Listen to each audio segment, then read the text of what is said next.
Amém, glória a Deus. Isaías 43, 19. E 2 Coríntios 5, 7. Diz assim a palavra: eis que faço uma coisa nova. Agora ela surge, vocês não a percebem? Até no deserto vou abrir um caminho e riachos no ermo. 2 Coríntios 5, 7 diz: porque vivemos por fé e não pelo que vemos. Diga, vivemos por fé e não por aquilo que vemos. Amém?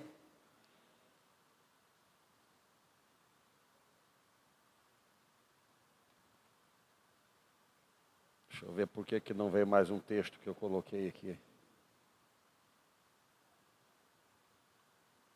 Agora veio. Hebreus 10, 20 diz assim: por um novo e vivo caminho que ele nos abriu por meio do véu, isto é, do seu corpo. Pai, em nome do Senhor Jesus, nós nos sujeitamos ao Senhor e à sua palavra. Que o Senhor venha com o poder que está na sua palavra e ministre os nossos corações para que haja mudanças dentro de nós. Haja transformação, libertação. Em nome do Senhor Jesus. Todo nível de resistência, de distração, de ação maligna para tentar impedir a revelação dessa palavra, caia por terra agora em nome do Senhor Jesus. Amarramos o valente, neutralizamos o inimigo, os espíritos malignos e declaramos que o teu espírito tem o domínio e o governo de nossas vidas, desse lugar, da nossa mente, do nosso coração. Diga amém, diga glória a Deus. Pode se assentar. Olhe para o seu irmão e diga assim: existe um caminho.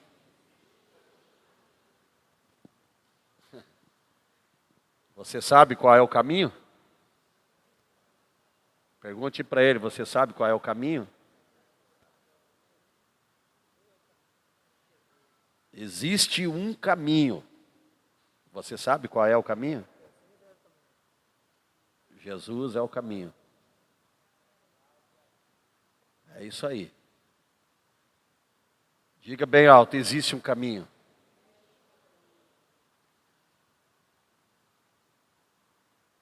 Isso precisa estar aqui, ó, na nossa mente e no nosso coração. Amém? Diz aí nesse texto, Isaías 43, 19, diz aí: eis que faço uma coisa nova. E agora ela já surge, ela já chegou. Vocês não percebem? E aí diz assim: até no deserto vou abrir um caminho e riachos no ermo. Amém? Aí Hebreus capítulo 10, versículo 20 diz: por um novo e vivo caminho. Diga, novo e vivo. Vivo caminho. Existe um caminho, queridos, e esse caminho, ele é um caminho vivo. Quem anda por esse caminho não tem morte, não vai ter problema, não vai ter destruição, não vai ter ruína, não vai ter, porque esse novo e vivo caminho, ele é um caminho de vida.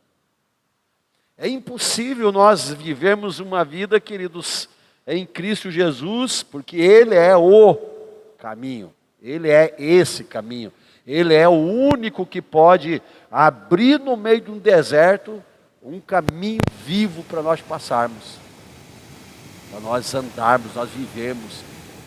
Ele é o único, Ele é o próprio caminho, no meio do deserto, que é capaz, como diz aí, até no deserto vou abrir um caminho e riachos no ermo. Riachos no deserto, ermo é deserto. Eu vou abrir, diz o Senhor. E aí, Hebreus, casando esses dois textos aí, Hebreus, ele vem dizendo: por um novo e vivo caminho que ele nos abriu por meio do seu véu. E aí ele vai dizer aqui que isto é do seu corpo. Quem foi que deu o seu corpo para ser moído, para ser rasgado, senão Jesus Cristo? Então todos aqueles que trilham, que andam por esse caminho chamado Jesus Cristo, estão vivendo num caminho de vida. E aí, se nós pegarmos isso daqui, queridos, e dermos pegando um pouquinho do contexto, a palavra de domingo, nós falamos aqui da palavra de Deus.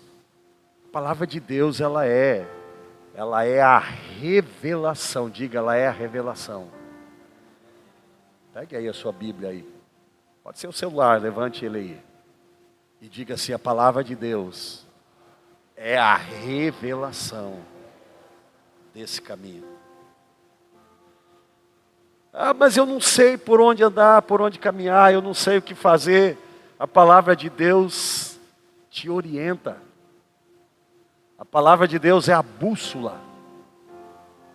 A palavra de Deus te dá a direção, te dá a sabedoria, te dá a habilidade, te dá a força para você andar. Ela gera a vida que você precisa para você andar. E andar de tal forma que tudo vai se tornando vida. Você está entendendo aí? Andar de tal forma que tudo se torne vida. Por isso há um caminho. Existe um caminho.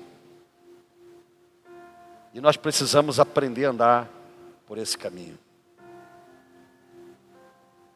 Deus é um Deus de caminhos inesperados. Ele é capaz de abrir portas onde tudo parece trancado e traçar caminhos onde só vemos deserto. Esse texto, Isaías 43:19, ele promete, é uma promessa, ele está prometendo, ele diz, eis que faço uma coisa nova, agora ela já surge. Vocês não a percebem? Até no deserto vou abrir um caminho e riachos do ermo. Então Deus é um Deus de caminhos inesperados. Não espere que os seus caminhos sejam os caminhos de Deus. Entenda isso, isso é muito... Quando você aprender isso daqui, eu digo para você que muitas coisas vão começar a mudar na sua vida e no seu destino, no cumprimento do seu destino aqui na terra. Não espere que os seus caminhos sejam os caminhos de Deus, porque nem sempre os caminhos que nós estamos andando são os caminhos de Deus para as nossas vidas. E quando nós estamos fora dos caminhos de Deus, queridos, vai chegar o momento que nós chegaremos naquele lugarzinho chamado beco sem saída. Os nossos caminhos, os caminhos paralelos, os caminhos da direita e da esquerda que nós escolhemos e insistimos tanto em andar, queridos, eles nos levam para lugares chamados becos sem saída. Você vai andar por muito tempo. Você vai fazer uma grande jornada. E vai caminhar. E talvez até prospere no meio dessa caminhada, dessa jornada. Se satisfaça. Mas chegará o dia em que você vai estar numa condição, numa situação que você não tem para onde ir. Senão, cair em si, como diz a palavra, e voltar. Lembrar da casa do Pai e voltar para a casa do Pai. Voltar para o caminho. Voltar para a casa do Pai, querido, significa voltar para o caminho de volta. Voltar para o ambiente, a casa do Pai. A casa do Pai tem várias características da casa do Pai. Tem proteção, tem sustento, tem orientação, tem suprimento. Em todos os aspectos de suprimento. Tem a legalidade da autoridade. Porque o grande problema na jornada da nossa vida é nós nos encontrarmos numa situação onde nós mesmos sabemos que nós não temos mais a autoridade do Pai sobre as nossas vidas. Perdemos. bem mais precioso, a herança da autoridade do Pai sobre nós, nos guardando, nos sustentando, nos direcionando, nos orientando. E não tem coisa mais complicada na nossa vida, queridos, que estarmos fora do caminho.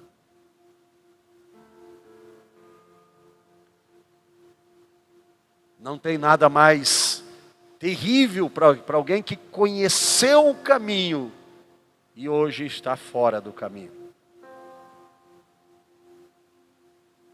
Então,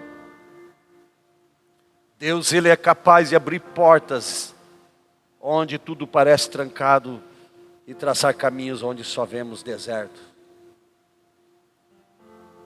O interessante de tudo é que quando nós estamos nesses lugares chamados becos sem saídas, e que nós nos voltamos para Deus, é impressionante como que imediatamente parece que abre uma direção para a nossa vida, uma orientação, uma luz, que não tem fim aquela luz. Ela começa aqui numa intensidade daquele momento e ela vai até onde eu tenho que chegar.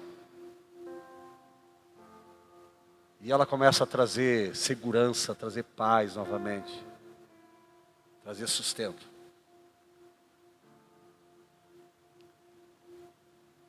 O deserto representa momentos de incertezas e desafios na nossa vida.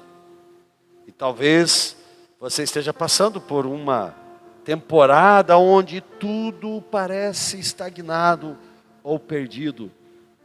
Mas saiba de uma coisa, mesmo nesses lugares, Deus tem um plano. Ele tem um escape.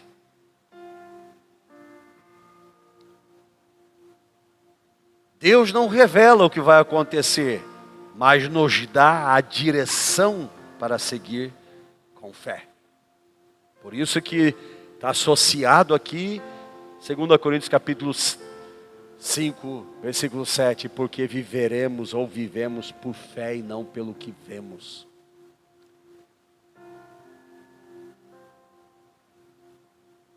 Então Deus não revela o que vai acontecer, mas nos dá a direção para seguir com fé. Mesmo quando o caminho não é visível, Ele está trabalhando. Caminhar com Deus é confiar, mesmo quando o caminho não está claro. Caminhar com Deus, esse caminho que é Jesus, esse vivo e novo caminho, chamado Jesus, queridos. Mesmo que você não tenha clareza, mas ande por fé nele, porque é nesse caminho que vai gerar vida em algum momento. Em algum momento, no tempo certo, no tempo de Deus, vai germinar e vai dar vida, vai ter o milagre acontecendo na sua vida, na sua direção.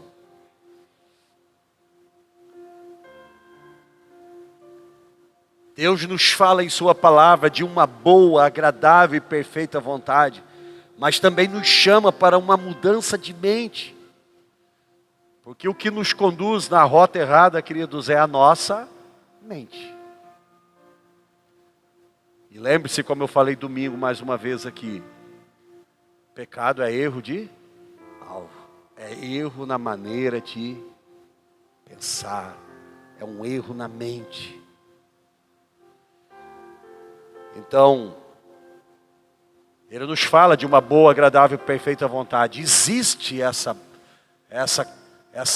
boa, perfeita e agradável vontade de Deus para as nossas vidas. Mas antes de nós experimentarmos a boa, perfeita e agradável vontade dEle, Ele nos chama, tem uma chamada para nós vivemos um caminho de mudança da nossa mente. Ele nos chama para uma mudança da nossa mente. E não basta apenas mudar o caminho, queridos. Também tem que haver uma mudança na forma pela qual nós caminhamos. Não adianta você mudar o caminho. Eu não vou mais por essa rota aqui agora, eu vou fazer a rota. Quando eu venho lá de casa para a igreja, faz muitos anos já, eu mudei minha rota. Eu vinha pela Rio Madeira. Talvez até seja mais perto vir pela Rio Madeira. Mas eu mudei minha rota tem muitos anos. Eu faço balão lá em cima e volto e venho aqui pela Guaporé. Tem anos e anos e anos que eu faço essa rota. Eu mudei a rota. O que eu quero que você entenda aqui? A mudança de rota de Rio Madeira pela Guaporé não muda nada, querido, se eu não mudar meu comportamento. Você está entendendo aí? Quando Deus nos chama para uma mudança de mente, Ele não está chamando somente para uma mudança no meu caminho, mas Ele está me chamando para uma mudança da maneira de eu caminhar. Como eu caminho? Porque você pode estar caminhando no caminho certo, mas de uma maneira errada. Você pode estar andando na rota certa, mas de uma maneira errada na rota certa.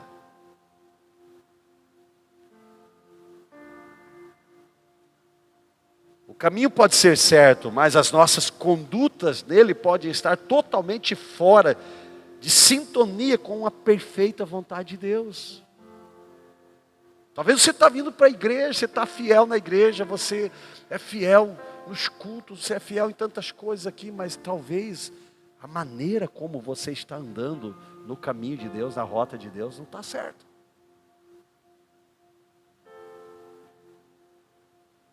E como você vai saber se está certo? Nós temos uma luz que ilumina o nosso entendimento. É fácil de saber se a tua conduta está certa. Se tudo que você faz diariamente está correto, está certo.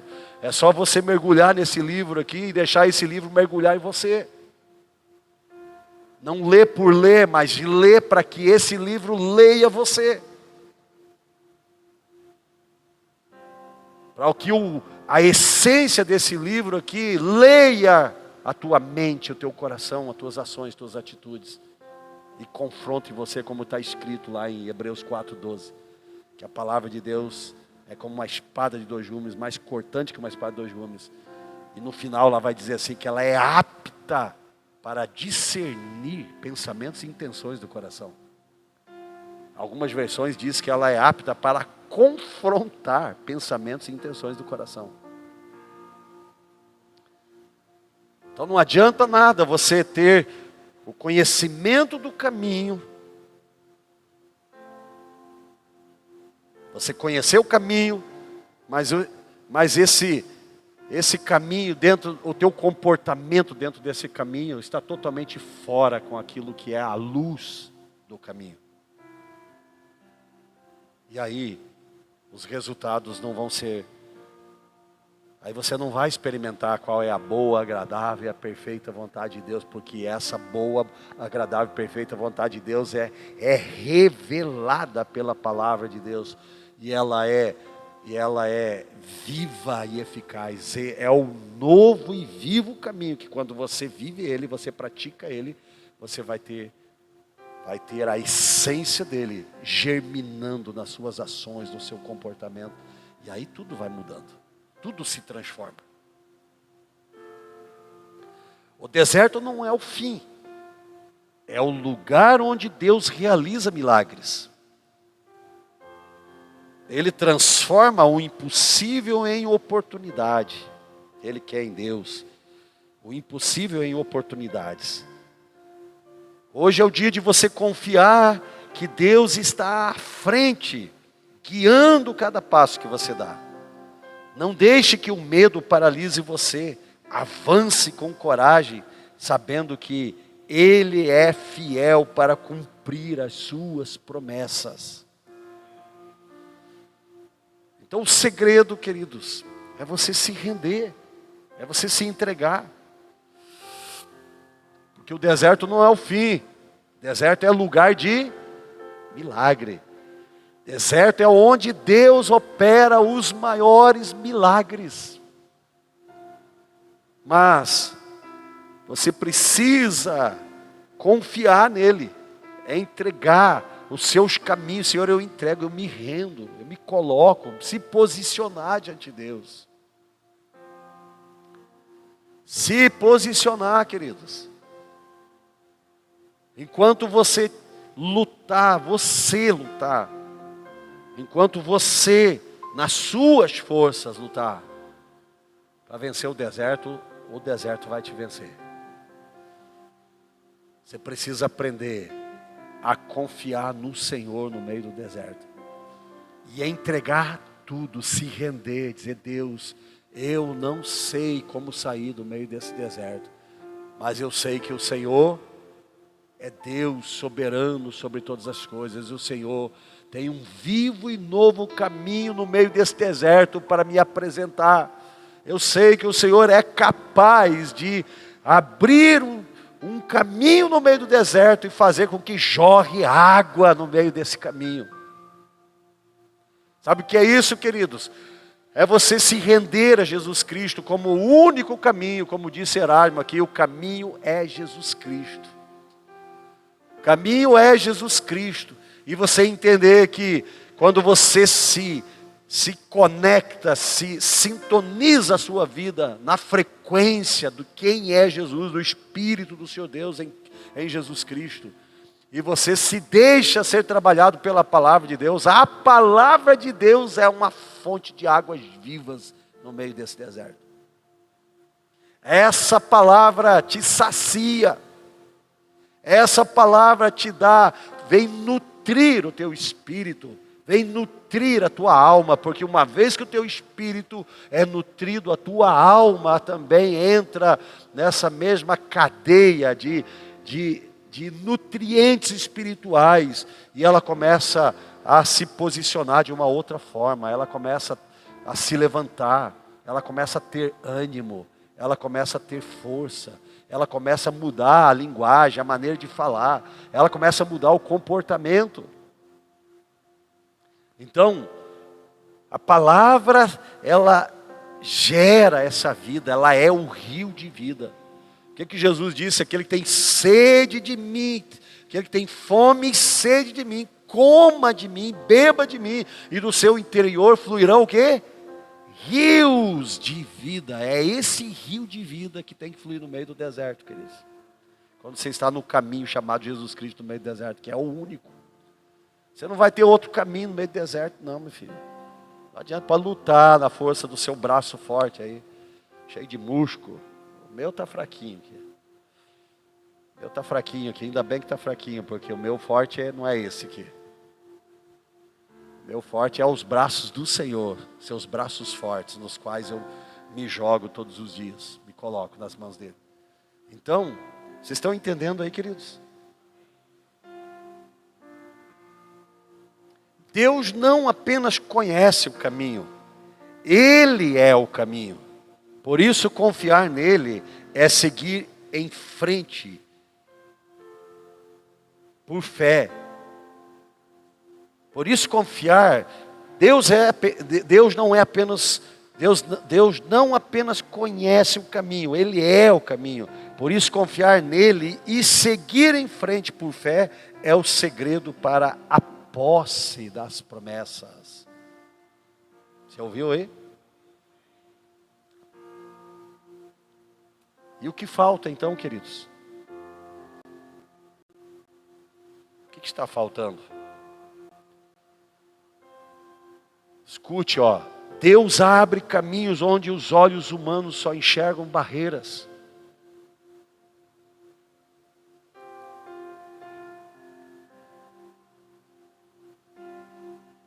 Caminhar com Deus é confiar, mesmo quando o caminho não está claro. Deus já traçou um plano para a sua vida. Confie no guia, Ele é o teu guia. Ou será que Ele não traçou um plano para você ainda?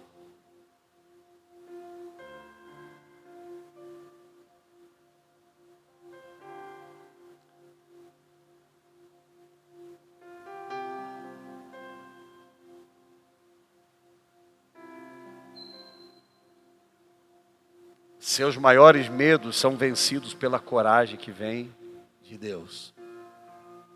Ah, pastor, eu estou com medo. Estou desistido. Não é hora de você se posicionar nele? Por você estar unido em Cristo, você está numa posição de domínio. Lembra dessa palavra? Efésios 2,6, por estarmos unidos com Cristo, na linguagem de hoje, por estarmos unidos com Cristo, estamos numa posição de domínio. Que posição é essa? Nas regiões celestiais. O deserto, queridos, todo deserto, lembre que todo deserto ele é espiritual também. O deserto é uma chamada de Deus para mim entrar nas regiões espirituais. Somente no Espírito eu consigo enxergar o escape. Porque Deus é Espírito, Jesus é Espírito, Ele é o caminho vivo no qual eu tenho que andar. Por isso, eu só consigo enxergar o escape se eu estiver também no Espírito. Por isso que você luta e desgasta, se desgasta, está cansado, sobrecarregado, afadigado, desistido, murmurando, reclamando de Deus, que não funciona, que nada acontece, porque você está nesse mundo aqui, ó, nessa dimensão aqui, ó. Você está aqui no nível da alma, da carne, das emoções. Você parou, você saiu fora, você faz tempo que você não está mais, você não entra mais nas dimensões espirituais, no lugar onde você enxerga no Espírito, onde você enxerga o escape, onde você tem a saída, onde o próprio Jesus se torna o vivo e novo caminho para você. Não adianta, queridos. No nível da alma, da carne, você não vai vencer. O deserto te vence. É ruína. Por isso, o único lugar, o único vivo e novo caminho que existe é o Senhor Jesus, e é no Espírito. Não tem outra dimensão, não tem outro contato, não tem outra maneira de você entrar nessa dimensão, senão no Espírito. E é aqui que você vai vencer o deserto. É aqui que você atravessa o deserto, é no Espírito. É na dimensão, é unido com Cristo, assentado nas regiões celestiais, dominando, governando, vencendo cada batalha, cada situação, cada momento, cada obstáculo, cada espírito maligno. Cada resistência, porque entenda uma coisa, no mundo do espírito, queridos, tem as resistências do inimigo. Tem um versículo na Bíblia que diz, 2 Coríntios capítulo 10, versículo 5, diz que, no final do versículo diz lá que a altivez que se levanta contra o conhecimento de Deus.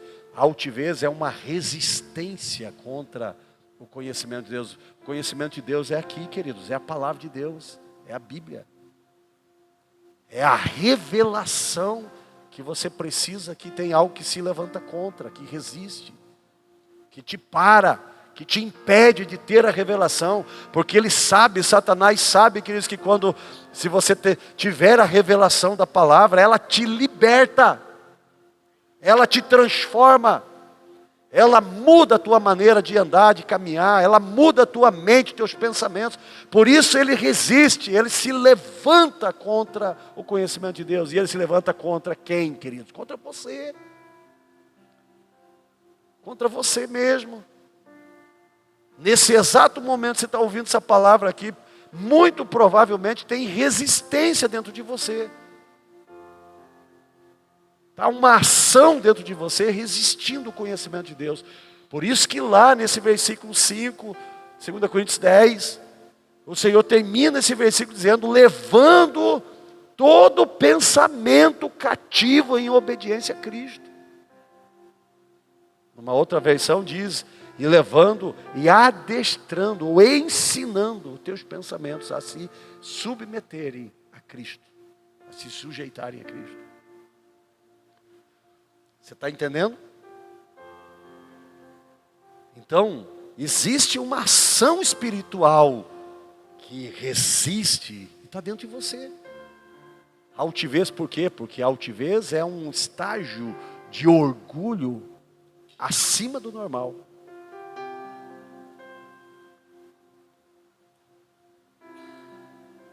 E muitas vezes, inconscientemente, está lá ela. Você resiste. Aí a palavra não se revela. Ela não produz o efeito que ela tem de vida. Aí ela entra em você somente como letra. E o que diz a palavra? Em Coríntios também. 2 Coríntios capítulo 3, 6, se eu não estou enganado. O que diz lá? Que a letra mata, mas o espírito que está na letra vivifica, produz vida. Qual é a diferença que a letra mata, queridos? Quando você recebe a palavra sem a revelação, ela é letra. E ela produz morte.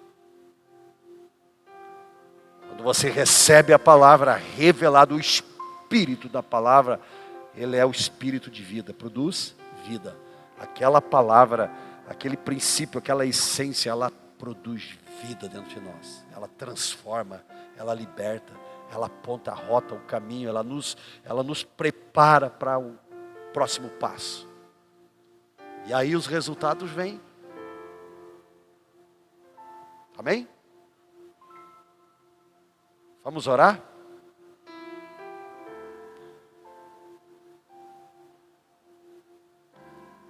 Eu quero deixar uma atividade prática para você aqui. Liste pelo menos uma área da sua vida em que você sente incerteza ou falta de direção para a sua vida. E ore pedindo que Deus revele o caminho e confie no caminho que Ele está revelando para você. Ou que Ele está até trabalhando na sua vida para você andar nele. Porque tem coisas que Deus já está tentando nos trazer para uma rota e nós estamos resistindo. Tem coisas que Deus está fazendo, queridos. E sabe que de uma coisa que eu vou dizer para você aqui? Você pode até resistir a Deus. Mas a pior coisa que tem é ter Deus te resistindo.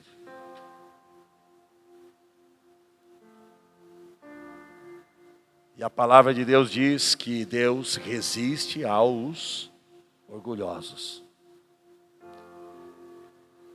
Você pode estar tendo uma atitude, um posicionamento de resistência àquilo que Deus está falando. Você não dá resposta a Deus. Você não se sujeita, você não deixa a palavra se revelar para você viver, para que o poder, para que aquela palavra se torne o vivo e novo caminho para você. A pior coisa que tem é você ter Deus te resistindo, porque você não vai conseguir ir para onde você quer ir. Deus te resiste e vai te trazer de volta, porque Ele é soberano. E Ele tem planos, Ele tem projetos, Ele tem propósito para a sua vida, para a minha vida. E não adianta eu lutar com Ele. E se eu insistir em lutar, chega um momento que Deus diz, você não quer mesmo, é? Então eu vou te remover. Vou chamar a tua senha e tu vai embora.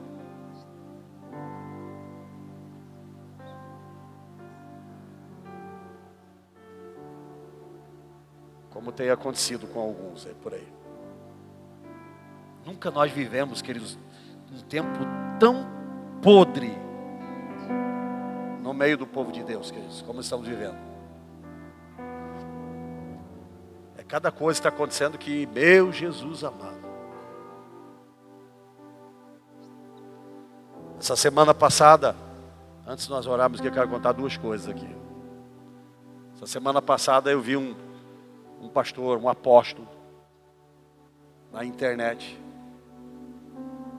fazendo uma chamada, uns 2 pedaços de madeira velha, assim, todo. E ele fazendo um apelo naquela madeira, dizendo, essa madeira aqui são pedaços da arca de Noé.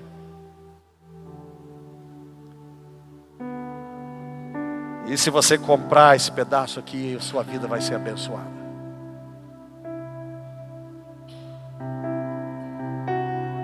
E a esposa junto. E ele dizia, não é mesmo, apóstola? Fulana de tal. ela vai ser bênção para a sua vida e tal. R$ 3.000. Um pedaço da Arca de Noé. Isso para mim já foi misericórdia.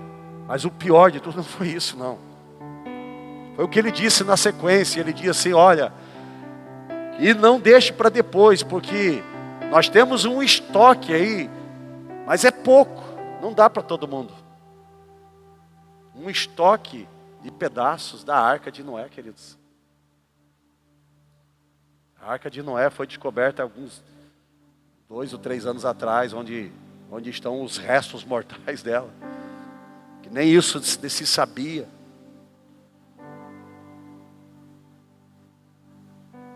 E aí tem pastor, apóstolo, vendendo pedaço por R$ 3.000.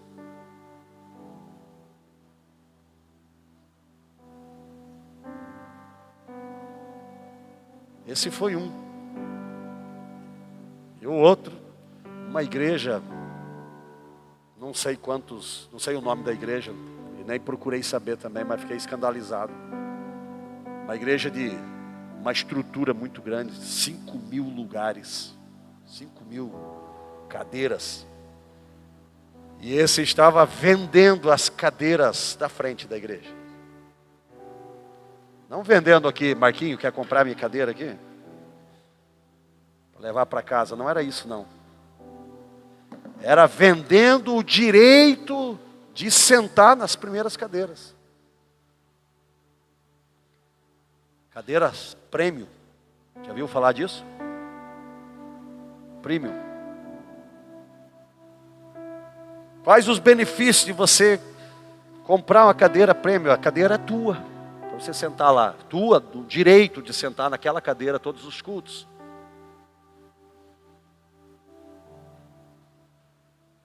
Porque você vai ficar mais próximo do altar. Você vai ter as prioridades do altar. Você vai ter um ambiente, uma sala VIP em cima para você poder sentar, para você descansar, para você tomar uma água, você fazer um lanche.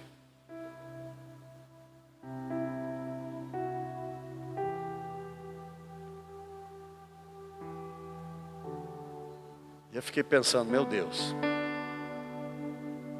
temos que ter cuidado, queridos, porque senão...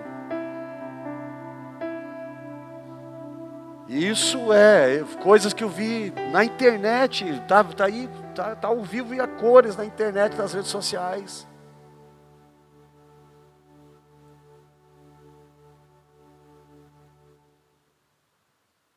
Alguns dias atrás teve uma denúncia aí de uma das maiores igrejas do Brasil, que não é universal, viu, para você não ficar pensando, mas também a denúncia. Eu acho que não sei se era o contador ou era o tesoureiro da igreja, e alguém estava entrevistando ele e perguntando sobre o salário do pastor, meu Deus do céu, ali eu fiquei escandalizado. Escandalizado. O salário do pastor era R$ 100.000. Você achou muito? Vocês acharam muito 100 mil? Só que 100 mil era só o salário fixo dele. Fora os benefícios que ele tinha, que chegava a mais de R$ 200.000. Mas isso era tudo? Não. A esposa também tinha salário. A esposa ganhava 15 mil e poucos reais. 15 a 20. Os filhos todos eram empregados. Salários, o menor salário era R$ 9.000. E aí vai.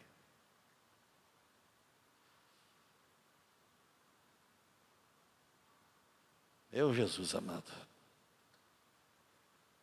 Diga, Jesus é um caminho. Diga, existe um caminho. Ele é o vivo, é o novo e vivo caminho. Amém? Vamos orar? Vem aqui na frente, vamos orar, vamos ungir todos aqui.